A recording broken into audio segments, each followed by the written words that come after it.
What's up, everybody? I am back with a new TV show review.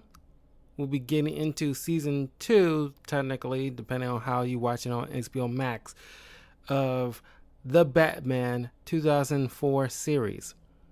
This one's gonna be a little shorter because, as I mentioned in the first season one review, HBO Max took some of uh, that would have been season two into it. So on HBO Max, season two is 13 episodes. So technically, this will be season two. So uh, if you got it on the series on like a DVD box set, you might have something completely different.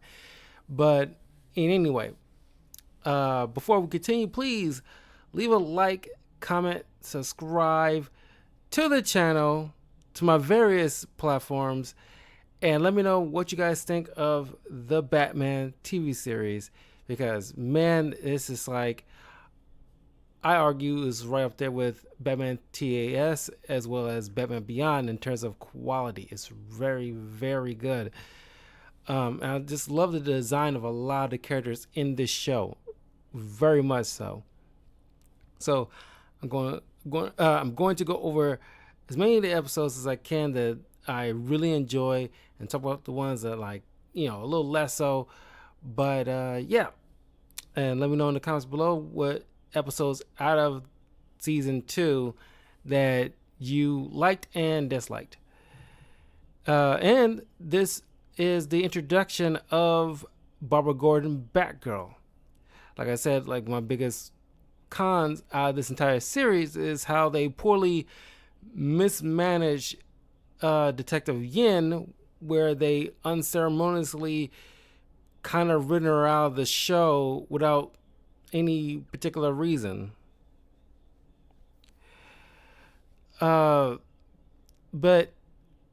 the first two episodes is like a two-parter introducing Batgirl, and I really dig this interpretation of Batgirl. The next season will introduce Dick Grayson Robin, but they're in their younger years. They're like early high school, late middle school kind of thing.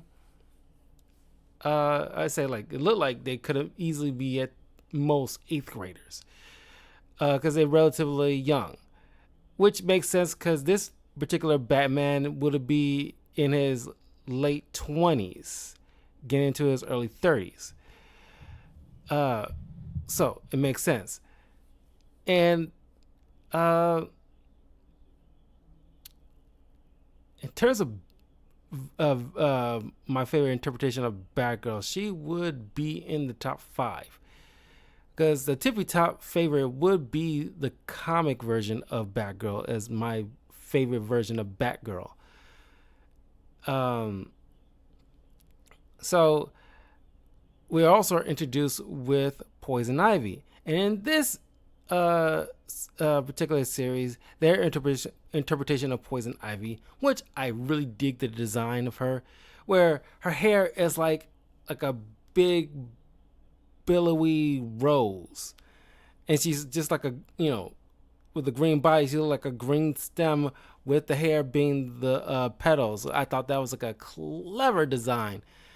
Nobody ever thought about doing that. She got red hair. You can do something with that, and given the fact that, it's like, yeah, make her look like a giant walking rose. But she's also in her young teens, which is kind of odd now that, like, I'm thinking about it. While I was watching it, I was thinking about it. It's like, when she getting her powers and she's starting to like discover her pheromones and hypnotizing folks. Now, of course, they didn't lean into like the whole kissing thing because that's typically how Poison Ivy would like poison people. But obviously, because they insinuate that kind of thing, and it's like, oh God, she's kind of like a teen, and she, not overly suggestive, but yeah, I don't know. It's just like they kind of play around a little bit where it's like they just getting away with it where it doesn't seem icky, but at the same time they don't want to ignore the roots, no pun intended, of Poison Ivy, you know, really leaning into her sexuality as a woman. Was they did it, they walked the fine line of having that cake and eating it too. I do say that. But anyway, but in this interpretation, Pamela Isley, who is not a botanist, but more of a like save the rainforest tree hugger type of lady, which is like a nice, different spin on Poison Ivy. He could have easily still kept some type of knowledge. Well, she has knowledge of all things of plant life, but in the botanist roots, I kind of wish they still have she has some kind of knowledge, even though she probably didn't get a degree. Still have that kind of like mindset that's so intuitive that she studied it so much she could have gotten a degree, but she took the path of the tree hugger protester type, but could have easily fell into that life of a botanist if she pursued that. But here because Barbara here, which they did a good job of giving Barbara Gordon like a natural progression into Batgirl, other than the interpretation that that happened in the animated series, where she just falls. I won't say falls into it. She just like she saw Batman one time and it's just like, oh, it's hard for me to put into words, but it just seems quick. I'm just gonna put it that way. It just seems quick in the animated series, while here there is a arc in a sense, because Barbara befriends Pamela, where she actually cares about the environment and people, and she wants to because she has a cop as a father, she always wanted to take down bad guys and everything like that. But she seemed like she just glommed on to Pamela because she has no type of direction in life. She doesn't know what she wants to do ultimately, but she does know she wants to help people. But her father doesn't like the idea of her going into police academy at all. He doesn't want that kind of life for her. So she goes into gymnastics and she excels at that, and she's trying to get her driver's license and things of that nature. But she just she hasn't found herself yet, in a sense. We discovered that Pamela has been manipulating this bad guy who I thought initially was like the electrocutioner, but it turns out to be this one-off mercenary for hire. What's his name? Tumbler, where he's got these gauntlets that cause little mini earthquakes or some such. When he realized he's been manipulated to working for this essentially a child, and wondering where is I'm going to get my payment, or I can just take it out of your hide. So they end up going to, because he manipulated this guy to pretty much take down these corporations that's harming the environment in some shape or form, because they refuse to stop their polluting or whatever. So she's found out. Barbara tries to help, but she's no match for this guy, obviously. As Batman in his in the throes of stopping him in this particular laboratory with, experimenting all these plants and stuff, Pamela gets, doused with this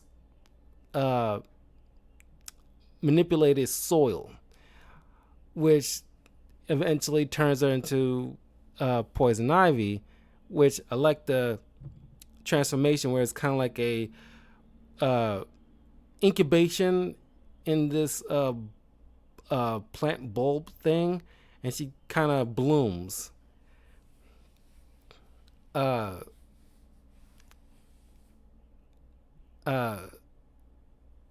when Barbara first saw Batman, that's when the light bulb kicks in, where she's like, okay, I know what I want to do. I want to become a vigilante. I want to help people, really help people, without all the, I guess, red tape of the police force.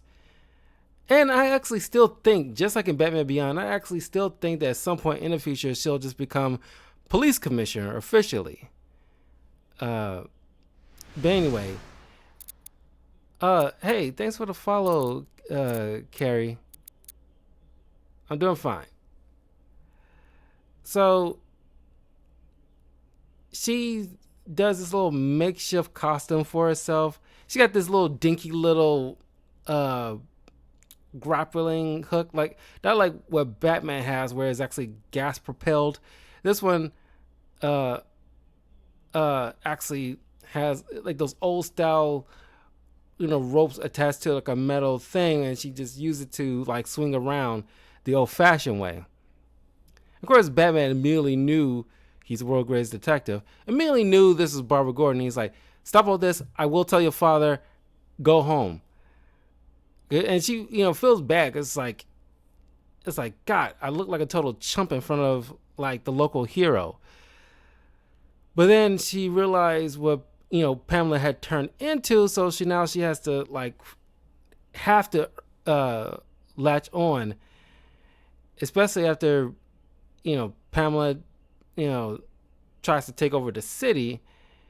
So she teams up with Batman and finally puts a stop to Poison Ivy by using his ice pellets to pretty much put her on ice.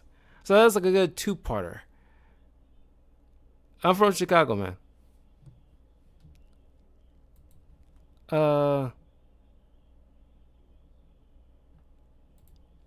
Oh yeah. Oh my crap. Oh yeah. Sorry. I had like a thing for a second, like, because I did, which is getting a lot of views up on my YouTube channel, by the way.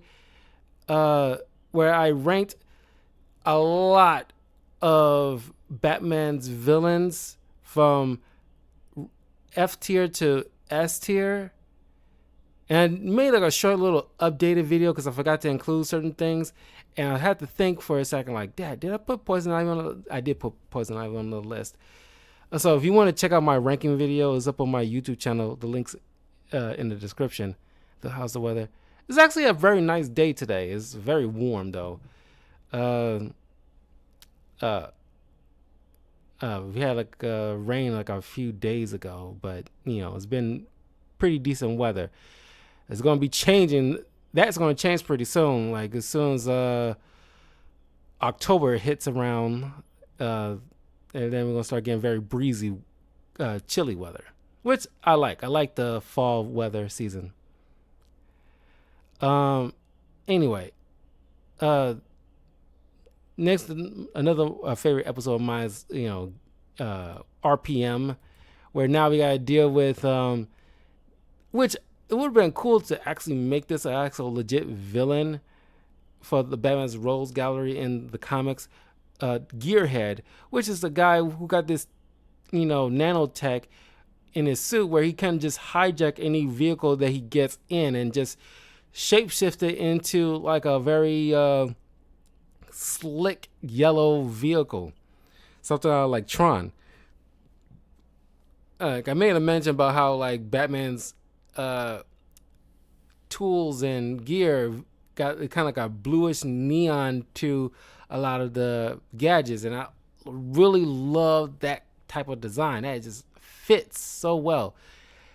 And while trying to stop Gearhead, who is just kind of like a thrill seeker, also slash robber, and he just like very fast and furious is leading, cops and Batman on this little merry chase throughout the city, and they can't keep up with him because he, not only hijacks vehicles but push their speed beyond what they're normally capable of, making him just the fastest on the road. So, in the high-speed chase with Batman, ends up trashing Batman's car because Batman's car that we've been familiar with so far isn't equipped to handle speeds and turns the way Gearhead is. So it's gotten so trashed that can't really buff it out. So he has to be able to update his vehicle. So he borrowed some tools from Wayne Industries and worked on a brand new type of vehicle, which I like, but it's something about the first vehicle was like, I don't know. I like them both equally. I say like this new one is slightly better, but I don't know. I still have like a warm spot for the original vehicle. It's a shame it got completely trashed. But this one, actually, once it turns it on, this blue neon, it's like it's pouring neon blue into these black veins on the car, and it's like filling it up and just powers it up. And it looks so sleek and so cool. I like at the end of the episode where Batman eventually stops Gearhead, but not showing it, but it's like, I'll be back, Alfred. I just feel like I want to take this one for a spin. It's just because Batman's, you forget, he has his human moments. It's like you got a brand new car, you want to take it for a spin just because that's a guy thing. Well, I wouldn't necessarily say it's just a guy thing, but it's just that feeling you get is like you get like a brand new car, you want to take it for a spin, and just see how the horsepower is and the turns and stuff like that. I mean, like we all been there, but it's very dope. It was a very dope episode, and just to see, and I like, they don't just have Batman just automatically just get gadgets. We actually see him having to work towards getting something new in order to combat a new villain. Like same way with when Bane was introduced in season 1, he isn't like a normal villain that Batman has to deal with. He has to use like a Batbot in order to tangle with this guy in order to eventually figure out how to stop him. So anytime Bane is introduced, he doesn't really have to utilize the Batbot to deal with it, but it's just useful to have just in case. So in this particular situation, he has to build a new Batmobile with a brand new type of engine in order to overcome the type of speed that Gearhead is applying to his car or any vehicle that he's hopping into. And the fact that he studied Gearhead's tech in order to protect his new vehicle for any type of hijacking. As a matter of fact, as Gearhead tries to do that, he ends up electrocuting himself so Batman can finally put a stop to his machinations. Batman had to update his flight suit things in order to combat Firefly, so it all lines up. He handled the story very well in terms of seeing his new gear. Like with Mr. Freeze, he gets his little snow suit thing. And speaking of Batbot, this one is like my least favorite episode, Brawn, where Joker steals the Venom stuff from Bane in order to, increase his strength to go along with his intellect. But I can't help but think about the first Arkham Asylum game, where that was just kind of the plot to that, where, he takes Bane's, Venom formula in order to synthesize it in order to uh, weaponize it in order to take over Gotham, uh, utilizing his conniving mind to match the strength, so he can pretty much be unstoppable. They kind of do something similar here. Uh, but Batgirl utilizes the Batbot in order to take on Bane, because she kind of feels a little like shrimpy by comparison, thinking like Brawn is always best over Brain, but not always. But this is also part of this arc where, and also an arc for Batman too, where he has to get used to having like a partner, where he liked it or not. And he is not including her in certain plans or discussions. He'd rather not, deal with it, but if she's there, fine, whatever, as long as she doesn't get herself killed. And she just had this constant joke where it's like, it's not keeping me in the loop. But that all comes full circle when we get to the episode Thunder, where we introduce to Maximilian Zeus, who is like a billionaire running for mayor, but he ends up losing because everybody's starting to notice how over the top he's been when it comes to Greek mythology, and he wants to kind of rework a lot of the buildings to make it look like Greek architecture and things of that nature. He has personal guards that is dressed in Roman, high-tech suits, and it's like, okay, this dude's going over the top. And I'm kind of glad they kind of touched on the fact that Maximilian Zeus is, mentally unstable, because he's super obsessed with Greek mythology and thinks of himself as the come to life Zeus. So he acts as kind of like this shield helicarrier type of warship, that he has this kind of like a pretty much like a Independence Day type of being, where he just eradicates an empty building, and now everybody's just scaring and scared. And Batman actually built the Batwing for the first time in order to get in that airspace. Batgirl sneaks aboard, sabotages a lot of the gear in order to keep Zeus from firing on innocent people. And they end up stopping Zeus, and this is probably like the best interpretation of Zeus that I've ever seen. To this day, there haven't been anything better. And I think if they want to utilize Zeus in the mainline comics, they should use this interpretation of Zeus, where it has a nice little mix between how we're typically first introduced to Zeus was in the animated series, but more modernized weaponry to symbolize the electrical powers of Zeus. This is like a nice little mix of the two. But thanks to Barbara, in order to, because after sabotaging the entire ship and taking down Maximilian, she ends up steering the ship into Gotham Harbor, and finally realizing her seriousness into this superhero job, and her putting her life on the line.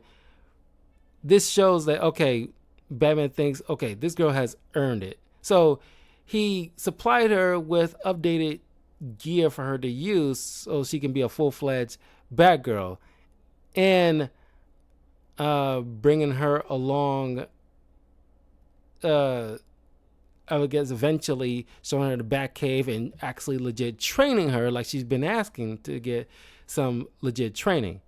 And of course, there's been other episodes. I kind of skipped over to a couple of episodes like Apprentice, where Joker gets a little jealous about the fact that Batman has a partner, even though he doesn't treat her like a partner, just like a tag-along essentially. But this showcase is like a proto Harley Quinn type of thing, where Joker is seeking out an apprentice, and we see this young kid who goes to the same school as Barbara, who's like the class clown but not funny. Joker takes an interest to this kid once he sees him at this kind of comedy stage and getting booed. And so he feels like, oh, it's kind of a lesson to this kid where how jokes can go too far. But he dons this suit of like as prank, Joker and prank, but he doesn't want to take a life because like that's his line. But Joker thinks like, oh, that's my fault. I probably should have make sure that your mind is like right on par with mine. So I'm going to dump you into the same chemicals that turn me into the Joker. I'm going to make sure that your mind is just as twisted as mine. So that way you can fully embrace my teachings. But Batgirl and Batman end up saving them. And it's this kid who actually utilizes like one of Joker's, spring gun boxing glove things and knock him out. But this kind of leads into eventually probably in the next season of introducing Harley Quinn, who actually has kind of like the mental instability that he requires to mold into the proper sidekick that he would want. Where this kid isn't that twisted enough for him to mold into his image. But I like this, build up here to what we'll see eventually. Another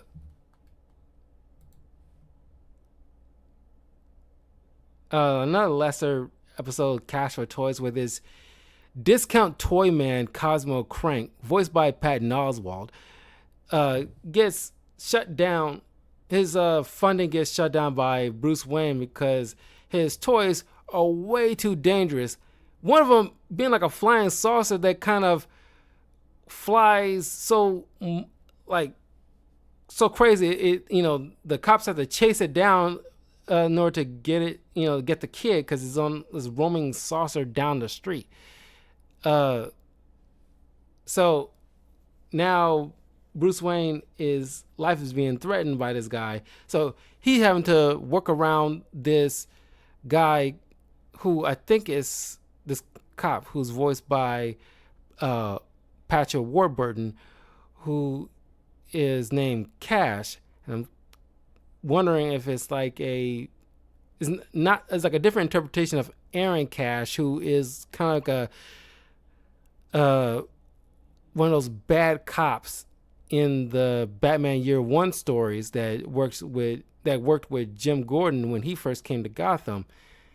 And oh no, not Aaron Cash, because that's from the Arkham games. I'm thinking because I was trying to struggle with the name. I was thinking of Flask, Aaron Flask, because I'm thinking like, isn't it like? Because I confused them two, or at least these three characters all in one with his name. No, scratch what I said earlier. Because while I was watching this, it's like this was really like, Flask, but just a better and like a good interpretation instead of the bad interpretation. But no, this is just a kind of like a frat bro dude who is a good person. But kind of like not into himself, but not clued in a way where he seems kind of like one of those frat bros with a heart of gold kind of situation. Put it that way. And he wants he's so eager to be friends with people. Like, oh, you're hanging out with the Cash Meister. Don't worry, Wayne. I'll show you. I'll put you under my wings. He's just like a bro, but not realizing he's kind of like a butt of the joke kind of situation, but he has a good heart, so you kind of like roll with it. But uh, in a way, he teams up with Batman to stop Cosmo, but he's just not equipped really. But Bruce Wayne Batman kind of throw a bones like I couldn't stop Crank without the help of Detective Cash. So that way, Cash is, probably get not I don't know about promotion, but actually gets the credit. But this is the only time we see him. But I thought it was like a decent story, but not one of my favorites. It's very low tier. Um, but I'm gonna get into my favorite episode of this season. Uh, Gotham's ultimate criminal mastermind. Now we already been introduced to Hugo Strange. He ends up building this AI robot who doesn't know he's a robot. He programmed this machine to actually think he's a criminal by incorporating the mindset of all these other Arkham criminals, so that way whenever they break out and try to pull off a scheme, Dave, the artificial intelligence, you can just ask like a series of questions just to figure out who would have been behind it and how to stop it, so that way they can pretty much nip it in the bud before it escalates. But something went wrong. Dave brain patterns is transferred to some other location where he ends up building himself a robot body. And I love the simple design where he just steals like a lab coat and that's just his look. And because he actually thinks he's a criminal, he doesn't realize he's an artificial intelligence. He decides to pull off the ultimate crime. And because he's a robot, he computes everything in milliseconds. He, like, oh, it's just so passe. He like, oh, a passcode. Why did I try them all? Gets in, like, laser grid. Oh, how passe. And then he just like, does his gymnastics things, gets through all that, knocks out all the guards. If this was like rated R or TV, whatchamacallit, you will see like Dave actually strangle these guys to death instead of just knocking them out. Then he, breaks into like, this like computer that houses a lot of the financial things in the city. He withdraw everybody's bank account into his own. Now he's like, there. Now I'm the richest person in Gotham. I literally robbed it. I literally robbed you all. I did the job of all the bank robbers and all the muggers in this city in one go. Within a few seconds. And he actually broadcast this in like the whole Gotham Square, Times Square type of thing. I was like, hello, Gotham. I'm the ultimate criminal mastermind. Call me Dave. I just, robbed you all. And what's like a crime without causing a few mayhem? And then he shuts down a lot of the power, causing all these kind of accidents. And then like, oh yeah, one more thing, my calling card. And he highlights some buildings with his name, Dave. And then Batman shows up. Oh, Batman, you're a little late. I was expecting you. And so he pretty much anticipates Batman's every move, calculates how he would act, even down to the quips. And it's like, yeah, try to fuse a tense situation. Yes, it's like, I guess he's kind of like some part of the audience where it's like, you just do all this and you pretty much took over Gotham. And it's like, yeah, you'll show up and yeah, you'll make a quip so you can try to defuse a tense situation. Yeah, kind of thing. And Dave reminds me of the failsafe robot, which is only a fairly new Batman villain that I did a review on, a comic book review on on my channel, which you can check out, where it's just a robot that Batman or Zur-En-Arrh built in case Batman ever killed anybody. It would automatically switch on and go after Batman like the freaking Terminator to kill him before he caused any more, future potential damage. And just anticipates everything that Batman would anticipate, who he'll call on, like almost everything. And Batman eventually technically stops him by incorporating like a conscience in the thing. But it's a whole thing. I mean, if you've been reading and keeping up with a lot of Batman comics in the past year, you're familiar with the whole situation. That's what Dave reminds me of. But Batman then starts questioning after he figures out that Dave's, the little glitch that caused Dave to escape wasn't an accident. And then he goes to confront Hugo Strange, who just outwardly kind of admits that, I caused Dave to be let loose because I wanted to see what happened, because I even incorporated my own brain patterns into Dave because my fixation on you. So now that Dave has an obsession with Batman, he'll do everything to figure out everything about Batman, including his identity. Shows up at the mansion, kidnaps Alfred, and hogties him into this death trap. Of course, Hugo Strange ends up again, sent to Arkham himself, which is ironic. But then, but that's at the end of the episode. But Batman ends up going to the mansion, and Dave gives Batman this impossible choice, where there's kind of this death button scenario where you press the red button, you save Alfred, but your identity is released to the world. But if you press the blue button, you protect your identity, but you lose your only confidant, Alfred. And even Alfred is like, the Batman's more important than Batman needing a butler, sir. But then Batman is like, I choose option 3. And then he destroys this giant hourglass.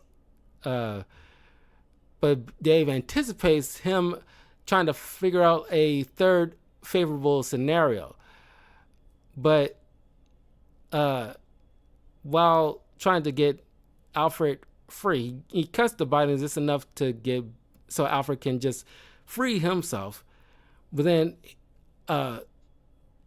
Batman posed a query to Dave. It's like, you said yourself, everybody has an origin story. What's yours? And then this kind of like screws with Dave's mind. It was like, I fell into chemical acid. That's Joker. Try again. I lost my family fortune. I was flash frozen. Penguin. Mr. Freeze. Try again. You don't have an origin story because you're just an AI. And this mess with his mind. And this gives Alfred time enough to stop the countdown to avoid his identity being released, but also flips the giant coin that, which ironically Two-Face never shows up. So that's the only reason why Batman has a giant penny in the Batcave, because he got that as like a trophy from him stopping a Two-Face scheme. So, I just want to point that out. It's kind of odd to have like a giant penny where you didn't even introduce Two-Face in this story, but there's comics centered around this series where they introduce Two-Face. I haven't read it, but it's a thing. I believe so. But anyway, they ends up flipping the coin on top of Dave, destroying him for good. I really love this freaking episode, where it's like really putting Batman through his paces here. But anyway, that was pretty much season 2. Yeah, 3. Sorry, season. No, season 2. Sorry, that's pretty much season 2. I'll try to get to work on season 3 as soon as I can. I still gotta get nearly done with my Batman Night Quest comic for the next comic review, because it's been a while. I've been trying to get through this as much as I can, because this volume is large, needlessly large. Phrasing? But I'm nearly done. I should be ready to do a review on it this coming weekend, so look out for that. But speaking of having like a machine with the mindset of various different types of insane criminals, my movie review that I will be doing in a few minutes is the movie Virtuosity, starring Russell Crowe and Denzel Washington. So in a little bit, I will be doing a review on that. So perfect segue. So let me know what you guys think of the Batman, what you think of the second season / third season of the series in the comments below. And I will see you guys in a little while. If not, take care. Be well.